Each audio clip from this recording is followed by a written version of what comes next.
Welcome to the Survivor's Guide to Thriving podcast, the show for people who are ready to break out of survival mode in order to build a truly thriving life. I'm Amanda Solman, and along with Mark Jewell, my co-host and the founder and CEO of Mark Jewell Speaking and Training, we break down common roadblocks that keep people stuck surviving and share ideas to help you thrive each and every day. This week, my teammate, Wade Johannes, is talking with me about what it takes to thrive in a family business. We know that many of our listeners farm full-time on the side, or you work with farmers, so I'm sure at least a few of you can relate to this topic. What we discuss, however, also applies to any family business situation, farming or otherwise, and there's plenty of application for those of us who don't work in a family business. At the end of the day, it's all about making relationships thrive, and that is something we can all go to work on. Enjoy.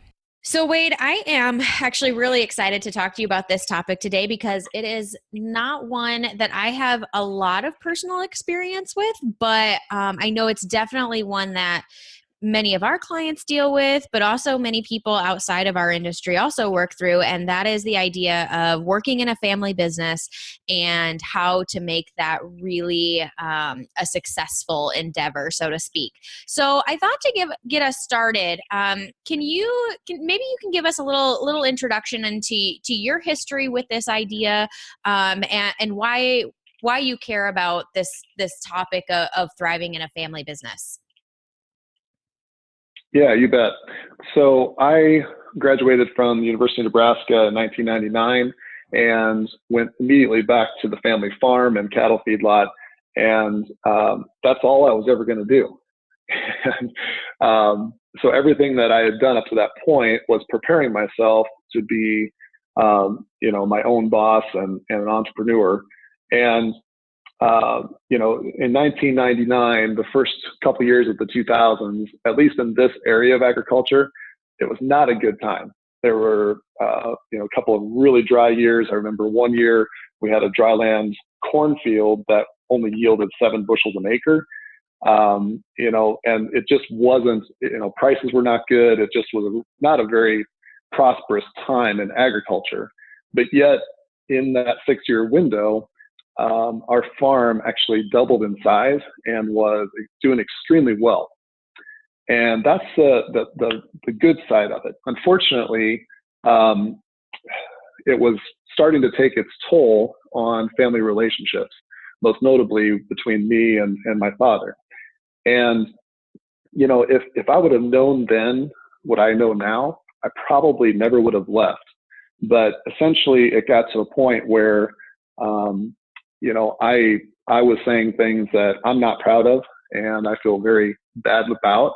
But that's kind of where we were in our relationship. And I know just from working with hundreds of other farm families, across the country, and then with a lot of people who work with farmers, we weren't alone.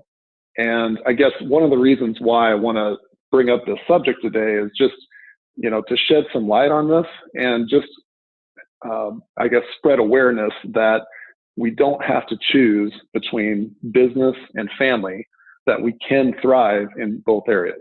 Good intro. So wait, I want to dig into this a little bit more though.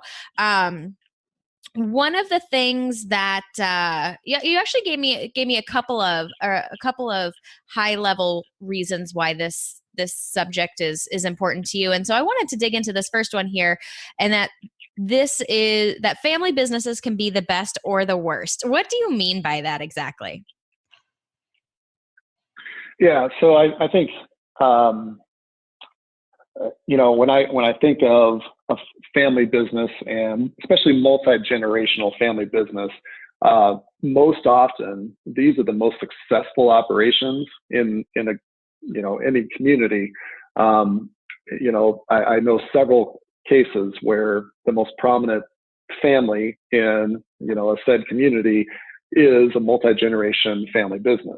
And, they can do things that others won't. And if you think about it, one thing that we talk with leaders about is, the thought of ownership. So if we can get our employees to take ownership of their situation, it comes down to this: if I own a business and I have an hour, I'm going to get done with everything that I can get done in that set hour. But if I work for a business, I'm going to go into that business with the mindset of what do I have to do in that given hour. So with that all kind of layered together, family businesses where everybody has ownership and commitment to see this thing through, they're going to overcome obstacles that others may not. And so that's, I think, one reason why family businesses can be some of the best out there. On the flip side, and it's unfortunate, but because everything is family related, there are no clear lines, and so things really get muddied up, and it gets to be a struggle as we figure out ways to work together. And with that being said, I just want to highlight this right now, and that is my family is in a much better place as a result of stepping away and getting a little bit more space between us. But the reason for this recording here today is just to help people and get people to understand that there are tools out there that can equip you so that you don't have to choose one or the other. Absolutely. And we are definitely going to dig into some of those tools here in just a little bit. One thing, Wade, that you also mentioned, though, that I want to just kind of bring to the forefront here. You mentioned that when working in a family business, it's really important to remember what your why is and remember what your priorities are. Why do you say that? So in terms of understanding our why, and it's not just family business, but we get so caught up in the what do we have to do and what's next and what's next and what's next, that we lose sight of what's most important. And the thing that we need to understand and to appreciate is my why may be slightly different than your why. And that doesn't make either one of them right or wrong, but that is something that we need to create a space to discuss and talk about, because one thing that I've seen time and time again is, just use a father-son relationship. A father did things a certain way because this is what he found to be successful, and they expect the next generation to do it a similar way, because, by golly, this is my kid, and this is, we have the same last name, he has my genes, but there's way more to it than just simply, what worked in the past is going to work for the next generation.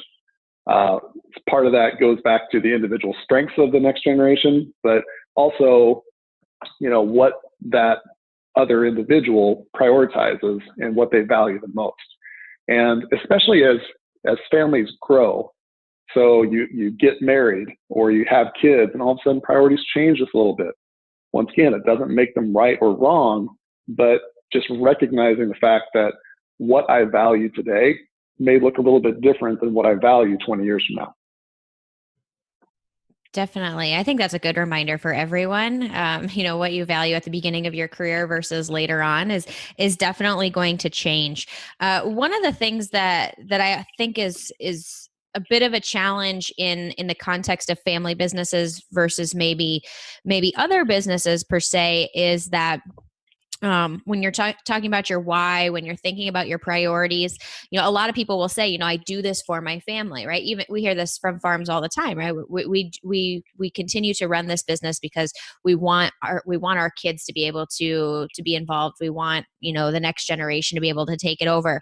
And what gets a little challenging sometimes is that because those lines you mentioned, I think of work and family time are blurred, that sometimes that can impact how we're actually showing up for our priorities. Again, I think we're going to dig into that here in a little bit, but definitely something to be cognizant of is it would seem, and correct me if I'm wrong, but it would seem that you could get into the trap of, well, I'm spending time with family, but that doesn't necessarily make it family time every now and again. Right. Absolutely. Yeah, I'm confident that if I had stayed, that our family farm would have continued to grow, and from the outside looking in, probably would have been seen as being very successful. But if I don't have a relationship with a family member anymore, what's that worth?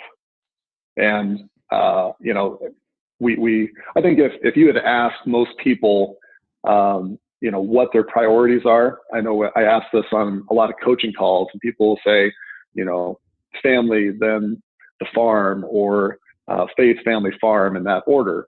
And that I think everybody would agree with that. But when you look at the priorities and the decisions that we're making on a daily basis, does that align? Does that match up with what we said are our priorities?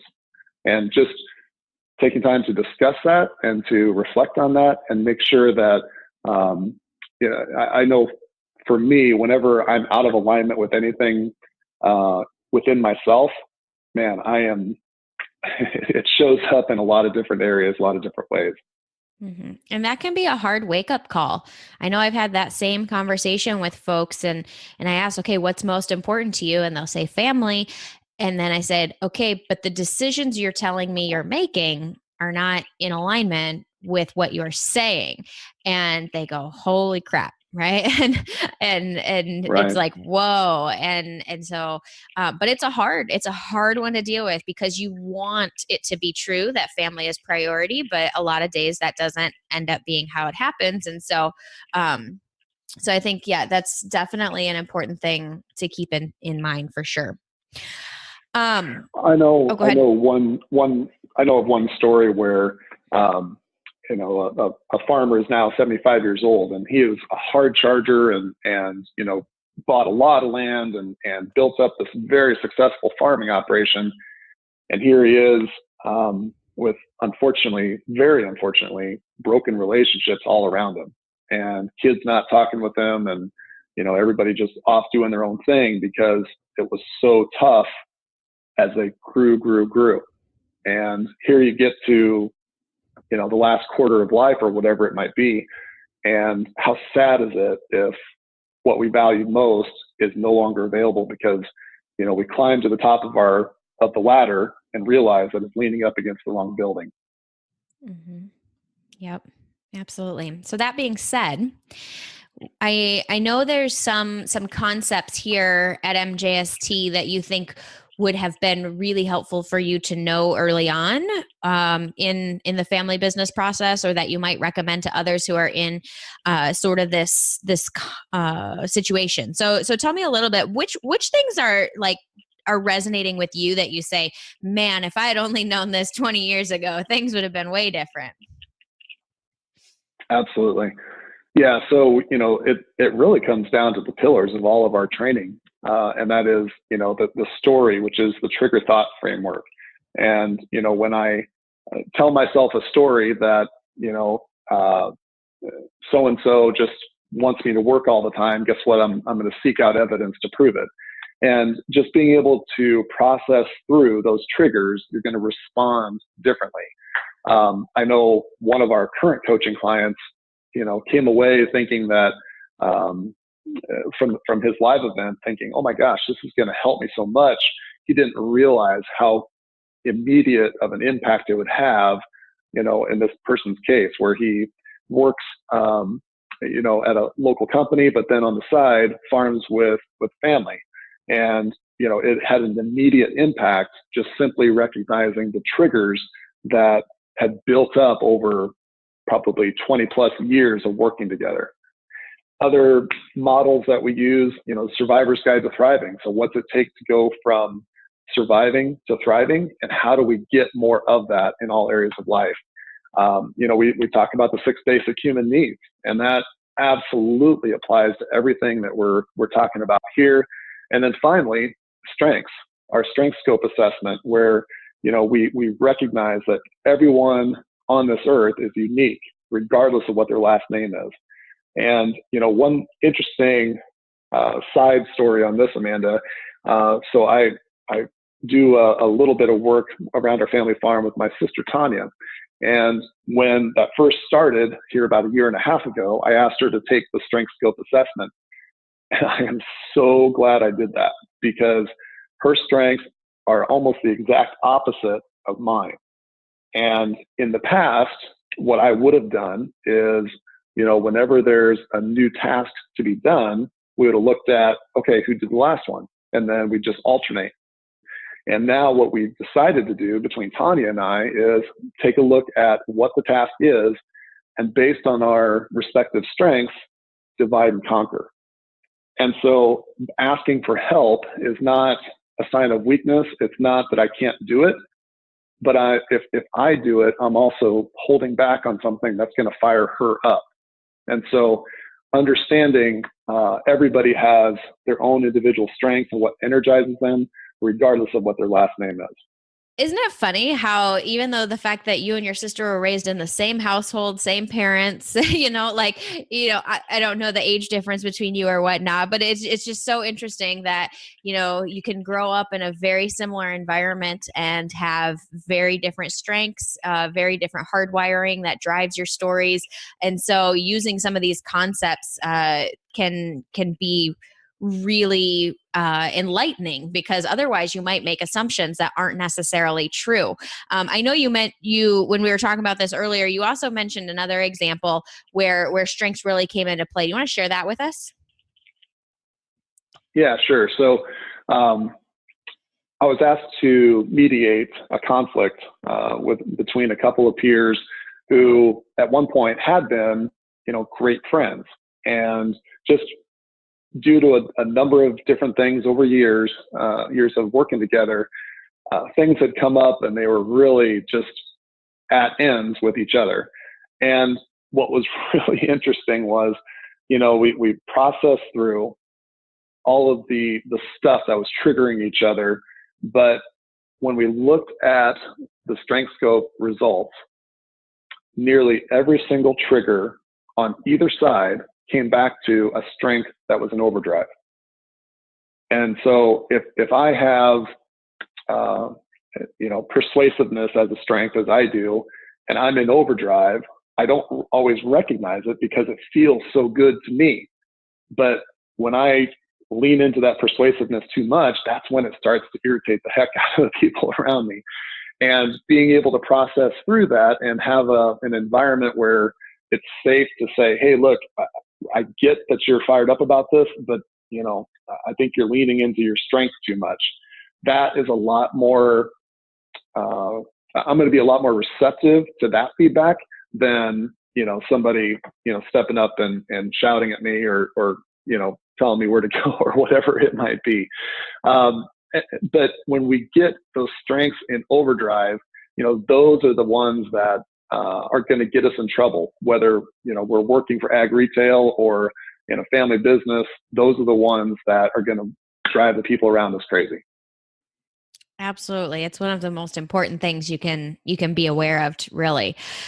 So, okay. So we've talked about these concepts, which ones really apply, but let's get into kind of the nitty gritty of this. So obviously here at MJST, we're really big on taking responsibility for your own actions, of being responsible for where you're going from here on out. And so I first want to focus on what are things that are in your realm of control that are related to growing yourself and your own capabilities that can help make working in a family business, I don't know if easier is the right term, but at least more effective, more productive. Wade, what's some ideas that you have in that realm, kind of focusing on the self first?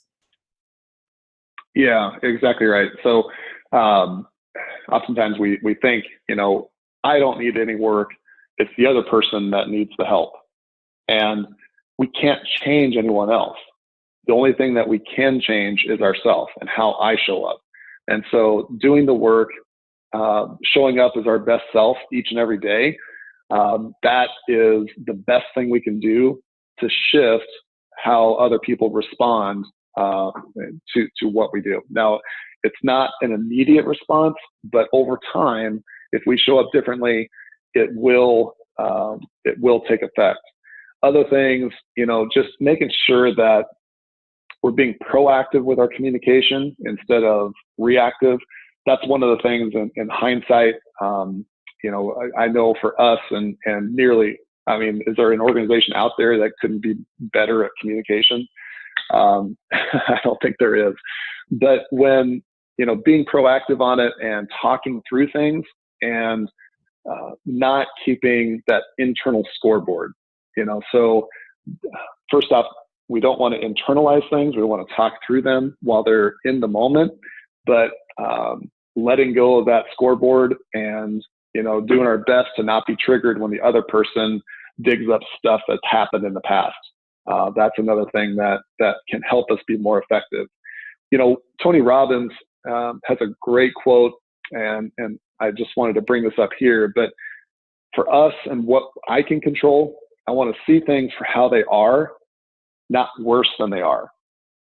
And I know in so many cases, in any relationship, when things are exaggerated or things are made an all or none, that's when, it's a disruptive behavior that breaks down relationships instead of get to the root of the problem and doing something about it. But, if you think about, go ahead. It was interesting when you said that. It reminded me of another author, another book that we often talk a lot about. I'm currently reading Loving What Is by Byron Katie, and she was talking a lot about how stress, really occurs when, and I actually think Tony Robbins talks about a similar concept, that, stress occurs when we don't deal with how things are, and instead we focus on how we wish they were. And so I think there's some connection there between that and the idea of exaggerating things like you mentioned. So, constantly going back to dealing in reality versus dealing in either this imagined situation or this preferred or desired situation that does not exist currently. Right. Yeah. There's a couple of key words that you can listen for, but when we use the word should, or I wish, or if you adjust, those three words are triggers that we are fighting with what reality is. And anytime we fight with what reality is, the difference is anxiety, frustration, anger, all of, depression, all of these negative emotions. And it comes to the fact with that, we're resisting the reality of the situation and thinking that it should look different. Well, it looks the way it does. Now, what am I going to do with the current situation? What can I control? Yeah. And I think that's a really important point to consider, not just in the context of, working with family members, but in a more high level context of working in the ag industry right now, right? Like, again, going back, there's a lot of factors happening that I can't change the weather. Like, as much as I would love to make it rain right now, that is not going to happen. Or as much as I would love for markets to just take, a couple dollar jump, like I do not have the direct control over that. But what is the reality and what do I get to do about it? That's something that is in my control. So again, I just think that's such an important point to hit on. So thank you for that. Absolutely. Another thing is, just giving the other person the benefit of the doubt. And as simple as that sounds, if you think of, the meanest, nastiest person in the world, whoever that might be for you, and all of a sudden they do something nice for you, what are you thinking? What are they doing? Or why, what's in it for them, or what's their plan, right? But if somebody you see as the nicest person in the world says something cross to you, what's your thought then? Oh, they're having a bad day, or they didn't mean that, or they didn't intend it to come out that way. We give them the benefit of the doubt. So being aware of the story that we are telling ourselves about that other person, and making sure that we're not, making them out to be worse than they are, and then looking for evidence to support our story. Absolutely. It's funny how the things that we love, they get a little more leeway than the things, and the people, I suppose, that we love get a little more leeway than those we've already determined are have no redeeming qualities. um, One thing, Wade, that you had on your list as a really practical, tactical thing to keep in mind is one that I think is incredibly simple and yet incredibly important. And that is showing appreciation to one another. I don't think this is just in family businesses. I think this is in families in general. But because we know these people so well, and because, in some cases we're communicating with them so regularly, we really start to take them for granted. So even the simplest effort to show that you appreciate the work that somebody does, I think can go a really long way. I recently had a coaching client, a young woman. She's probably only 23, 24. She works for a company, but in her spare time, her and her dad run a cattle business together. And when we started coaching, she was really struggling with, her dad doesn't listen to her. Her dad doesn't take her ideas. Her dad doesn't do this, that, and the other thing. And one of the very first steps we took was, before, complaining to dad or getting frustrated with dad, how about you just take the effort to tell dad you appreciate him for something he does? And so whenever they were working out with the cattle, she would, buck up the effort and say, "Hey, dad, I really appreciate that you handled chores last night." Or, "Hey, dad, I really appreciate that you lined up that sale." Whatever the appreciation was, big or small, she just took the effort to make sure that appreciation got weaved in one way or another. Not dealing with the other frustrations, just sticking purely to showing appreciation. And a couple weeks into coaching, she came in and was like, "I am amazed. Not only is dad listening to me more, but he's also telling me he appreciates me as well. So I also am feeling more valued." And so their relationship really just started to fire on at least a few more good cylinders, purely by taking the very simple step of showing appreciation for one another. It opened up lines of communication. It led to where she could give him the benefit of the doubt when he wasn't doing what she wanted, and vice versa.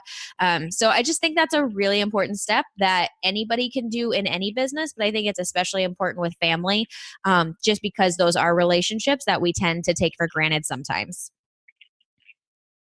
That is so awesome. I love that story. That is something that everyone should be applying right away to their family, to their business, with their friends. Just taking time to acknowledge something that they appreciate about somebody. And, it goes back to, you can't change somebody else, but you can change how you show up. And when your coaching client showed up and started to appreciate things about her dad, all of a sudden her dad started to change and look at things differently.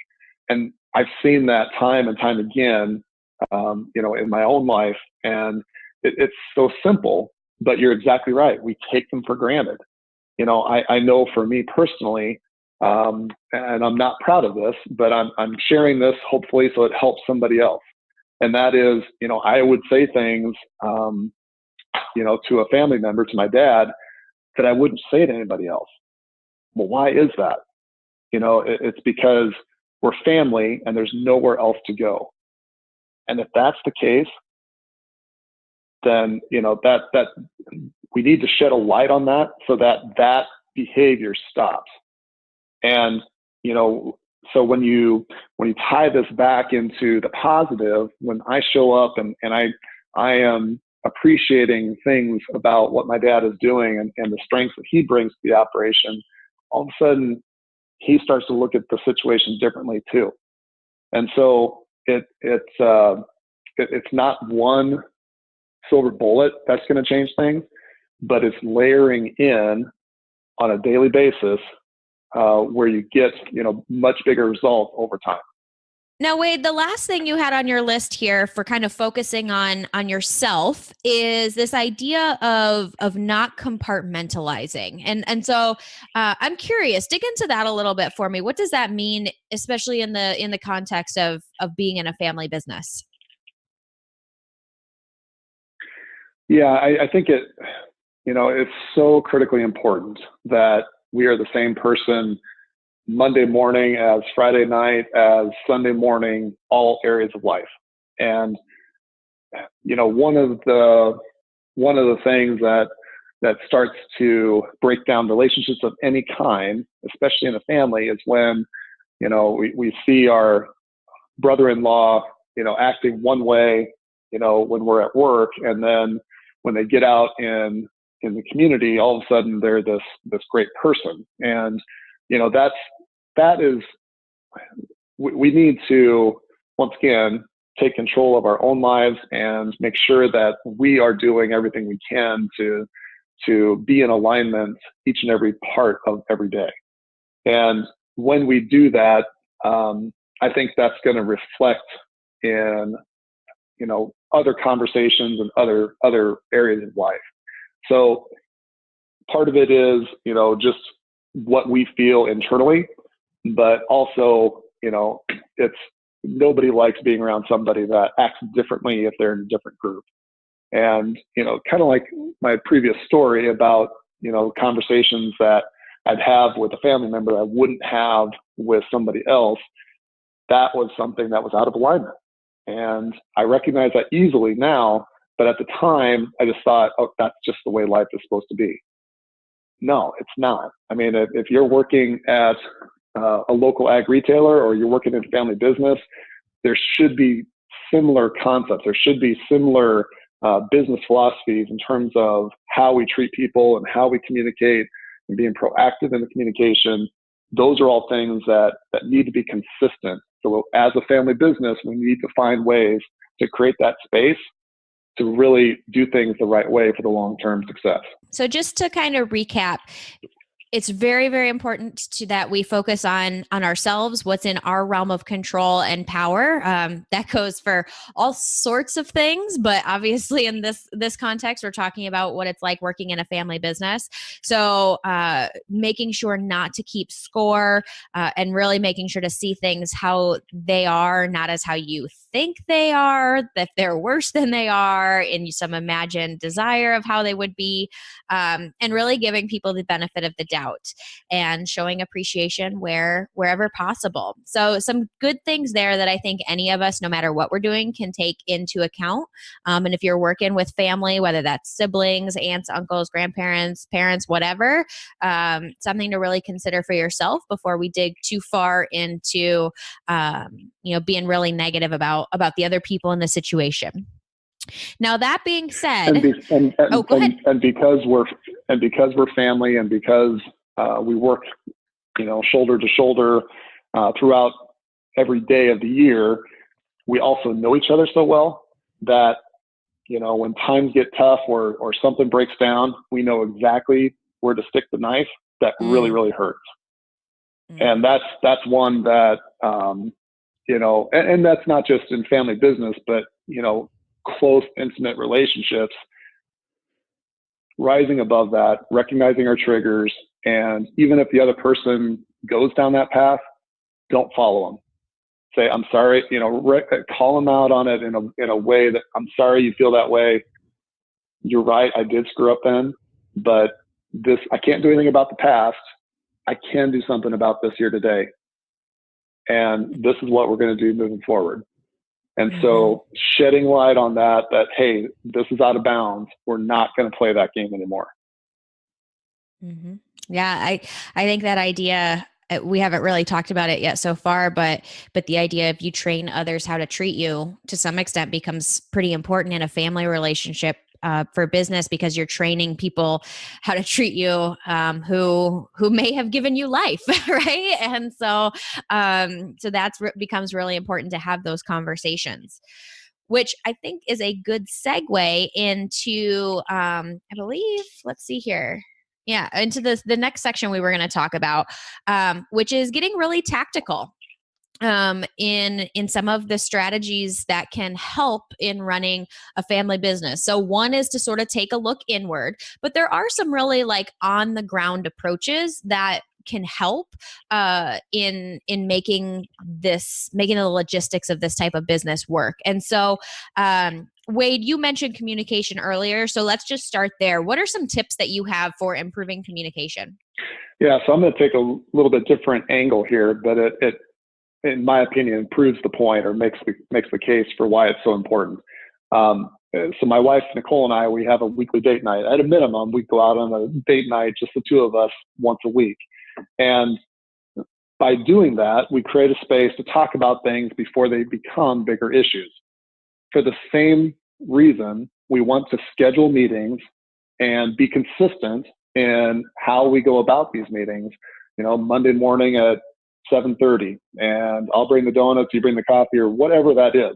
But we want to be consistent in terms of the communication, so we can talk about things before they become bigger issues. I know in a lot of cases, I get so busy doing my thing, somebody else gets so busy doing their thing, and we assume that they understand why I'm doing things the way I am.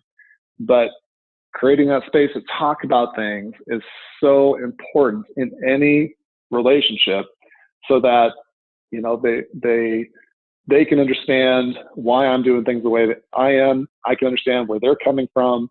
We can talk about priorities. We can talk about changes in priorities, and we can go from there. And so it's not a last second text, hey, by the way, I'm leaving at 4:00 today, which throws them into a frenzy, but being proactive on it and talking about things before they become bigger issues.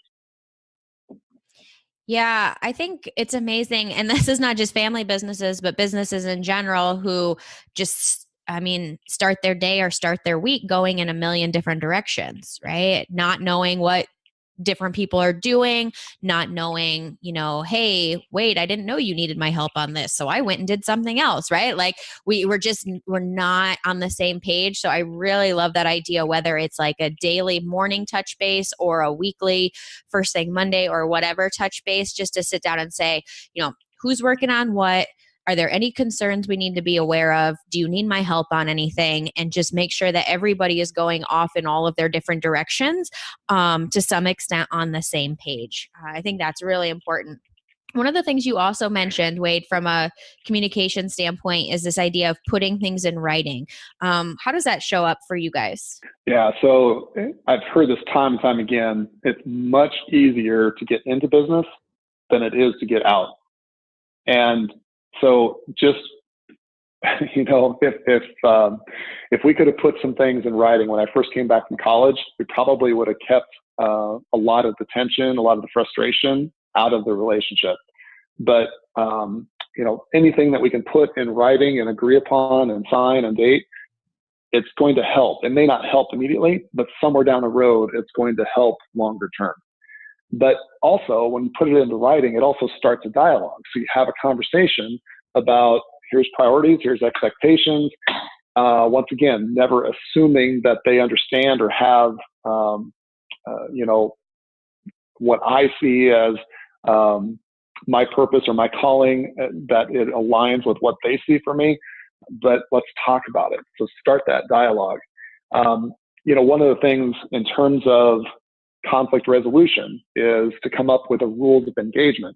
So, one of the things we talked about in a previous podcast was, if something comes up on Thanksgiving, there's a word that we agree upon that, okay, we're going to table that until Monday morning or until Friday when we get back to work. And, just talking through what are the rules of engagement, how are we going to work together, especially in a small business where it's less structured. That's incredibly important in getting people to work on the same team instead of combatively. Definitely. Because then you always have something to go back to refer to. I talk a lot about getting things in writing when I talk about setting and managing expectations, because I think it's really important that, at a later date, if somebody's like, no, you said you were going to do this, that you can say, no, here's the email or here's the note or here's the whatever that outlines everything we talked about. Now, that doesn't mean we can't change, but let's just be clear. Like, this was what we agreed to at the front end. I just think that's critical, because our memories are not always that great. And especially when you add emotion on top of it, they can get even worse. So I really appreciate that idea of putting things in writing and really kind of outlining things.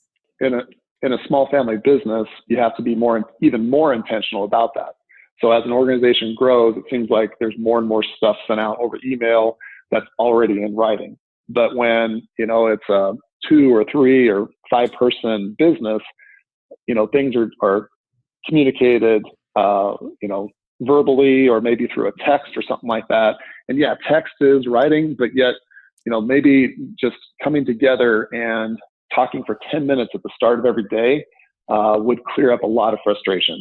I know one really good location manager who starts out every single day with his entire team with 10 minutes, and they have a clear start time and a clear end time, and it's simply, what are the big rocks, who needs help, and everybody gets on the same page for 10 minutes before they go out into their day. And just doing that and agreeing, having a whiteboard, here are the priorities, here's where Wade's going, here's where Amanda's going, that's going to clear up a lot of frustration later in the day. I always love when I walk into a farm shop and there's a whiteboard with a to-do list that actually looks like it's been touched recently. I'm like, yes, all right. Awesome. If there's a whiteboard, I'm going to use it. I feel you on that one. So Wade, you mentioned, in the context of, hey, if something gets brought up at Thanksgiving, we're going to deal with that someplace else if it's business related. But let's dig into that idea a little bit and the idea of creating boundaries. So talk to me about why boundaries in a family business become really important, and then how do you create those, how do you maintain those? Just talk to me about lines and boundaries. Yeah, it kind of goes back to the fact that it's much easier to get into business than it is to get out. It's much easier to take or accept an added benefit than it is to give it up. Once somebody receives something, it soon becomes an expectation. I know, talking with, it's actually a director of HR for a very large family business. We were talking about the benefits of coaching and, adding perspective and feedback and accountability.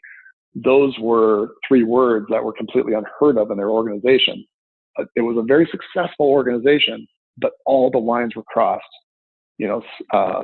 So-and-so's wife watches the other family's kids, and this employee and this brother are best friends, and there's all these things that are crossed. And when all that happens, it's extremely difficult, if not impossible, to hold people accountable. And accountability is not something that you want to run from. It's something that you want to embrace. It's a positive thing, but it starts by clearing up the lines. So if grandma's watching the grandkids and, Junior has to stay late and grandma gets upset, where do you even start in that mess? But, it's better to maybe not take the free write-off, not take the extra benefit that you don't have to pay for, to keep the lines clean. So a couple of examples, one thing that we did when I was on the farm is, instead of having the farm provide a vehicle, we wanted to determine when we bought a new vehicle and when we didn't. So we, got a vehicle allowance. It's a small step, but it's a cleaner line where we now get to make the decision. We don't have to ask permission to go out and get a different vehicle. Because I could see, same thing goes. I could see where an arrangement like that could potentially lead to some resentment, right? Like if I feel like, man, I've got to ask the business every time I want to do something because it's technically their expense, or grandma feels resentment because you just assume that you can drop kids off. Like I could see how that could breed some tension if we're not careful about being purposeful in how those boundaries are drawn. Absolutely. And then, if a farm owns the house and you want to update the cabinets, and, this was your mother-in-law's kitchen for the last 30 years, what was wrong with it? Now all of a sudden you want to change everything, and all of these underlying tensions start to surface, and unfortunately they don't get communicated through. They're used as a scoreboard against other people. I think a topic that's sort of related to that, and it's I don't know if I would call it unfortunate, but it is a part of the importance of having boundaries. Is that at some point in time, you are going to need an exit strategy, or somebody will. Maybe it won't be you, but somebody's going to want out of the family business. And if you've got all of those things intertwined, it can be really hard to untangle them.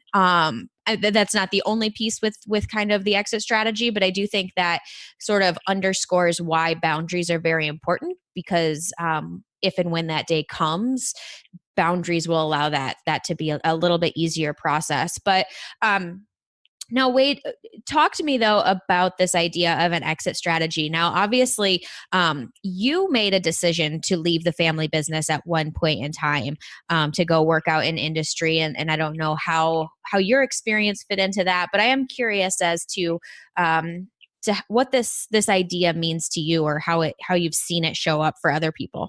Yeah, in my particular situation, I wouldn't call it easy, but it was relatively easy in the fact that I didn't have anybody else other than my parents who I was, in partnership with. And but you think about as farm families grow. So just think of when you have a patriarch, and let's just say they have 3 sons, and for 30 plus years, the 4 of them work together, and they grow the business and do extremely well financially and everything else. Then what? What happens when the cousins get involved? And maybe some cousins do get involved, some cousins don't get involved. But thinking through those things, and not having a perfect plan, but more of a concept and a philosophy about how things will be handled. But if you can get it in writing ahead of time, it's so much easier, because when you start, the business is small, and it's much cleaner to figure out who gets what and where things are going to go and how we'll divide and where we go from there. As we grow and we add this piece of the business, and then we add this cow herd, and then we've got all of this this line of trucks and everything else, it gets really convoluted. And so asking for help, asking for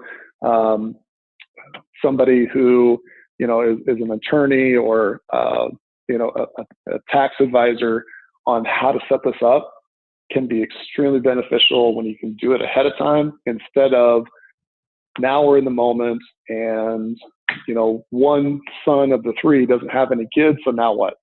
That's a situation that happens all the time, and it leads to a lot of hard feelings on both sides.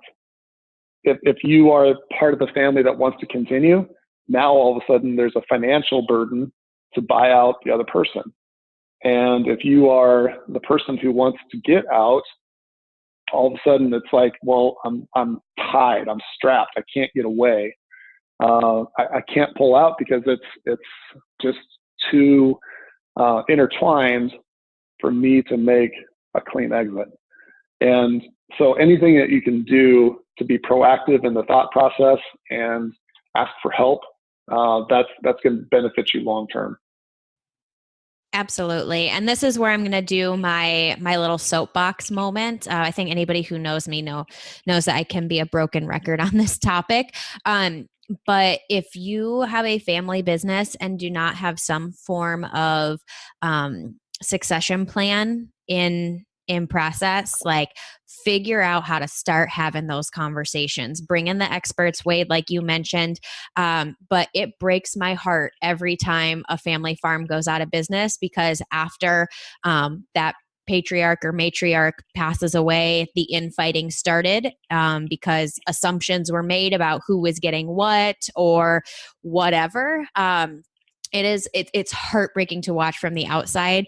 I'm sure it is even more painful to experience yourself. So I know those are hard conversations, because it means to some extent we've got to deal with our own mortality and the really tough side of business. But I think if you do not have a succession plan drafted, started, in place, like, that is something that should really become priority, because you never know what's going to happen, and you don't want that lack of a plan to be the thing that takes this, multi-generation business to non-existence, for sure. Well, and when you when you really think about it, when the patriarch or matriarch pass on, and in that moment, the last thing you feel like doing is making big financial and operation decisions. So anything that the first generation can do to clear that up while they are still able is going to keep the brothers, sisters, cousins from letting the business get in front of family. I know some excellent success stories where the first generation did take time, laid it all out, communicated the plan, and that family farm will continue to thrive into several more generations as a result. And then I also know of other situations where, I don't know how else to say it, but the person was scared to upset anybody, or I've done my thing, I grew this business, now they can figure it out. And in those situations, Amanda, man, it is every man, woman for themselves. And here's a piece of it. It's not just the blood relatives, but it's the husbands, the wives, the extended family saying, and the friends saying, you deserve this, or you should get that. And, then all of a sudden it becomes more about what's in it for me, instead of what is my why, and what really matters long term. Absolutely. So, moral of the story: get your succession plan in place. All right, Wade. As we wind down this conversation here, where should people go from here? What are some next steps or things they should keep thinking about? Yeah. So first off, I'd just say, the things that we shared here today, there is no operation that's the exact same. Everybody is unique. Everybody has a different situation. The whole purpose behind recording this episode was to shed some light on the subject and to open up a dialogue. And hopefully, people found value in this conversation. If you're in a situation that isn't going well, all right, what can I do to bring my best self, and what can I do to open up that communication with the people around me? It's not going to be easy, but please, look for help and look for solutions. Don't give up. There's always better tools out there if you open up and start to ask. So with that being said, I just want to encourage people, share this episode. If you're in ag retail or work with farmers, just share this. And it's not that you are calling anybody out or anything like that. No, every person on this earth can benefit from having these tools. This will apply to anyone, whether you're in a family business or not. So making sure that we're communicating about this and shedding a light on this. One of the things that I know we've talked about in other podcasts, but one of the main drivers that we're trying to expose and to end is the recipe for shame. So when I shame someone, it's the recipe for that is silence, it's secrecy, and it's judgment. And so if we shed a light on it and start to open up and have a conversation about it, shame can't prosper. And with that, hopefully we can move from surviving to thriving as a result. So a couple other things, just making sure that we're improving our communication, being proactive, scheduling meetings, putting things in writing. And once again, don't be afraid to ask for help. So, working with an attorney, anything you can do to clean up the lines. Heck, try hiring a coach. Let's see what we can do. Amanda, you've had some great situations where you've been able to help families by coaching an individual. Maybe we should take a look at coaching a multi-generational family. I think that could be a real huge opportunity that leads to a business thriving for multiple generations. And then finally, just make sure that we are creating the future that we want rather than letting the past define who we are. Just because things have been done this way up to this point doesn't mean that has to be the story moving forward. I know working with coaching clients for the last 2 years, we retell our story and all of a sudden things start to shift. And that's how we can start to move in a positive direction and take control of what things are going to look like moving forward. Very good. Thank you, Wade, for coming onto the show today and for talking about this issue. I know it's one that both a lot of folks we work with face, as well as a lot of our customers deal with, and so very important to keep the dialogue going. Thank you again, and I'm sure we will be talking soon. All right. Thank you so much, Amanda. Appreciate all you're doing. Thanks again to Wade for joining us on the pod this week. To connect with him further, just look for Wade Johannes on LinkedIn, Facebook, and Snapchat. If you like what you heard, make sure to jump over to Apple Podcasts and leave us a rating and review. We appreciate the feedback, and it also helps other people find the show.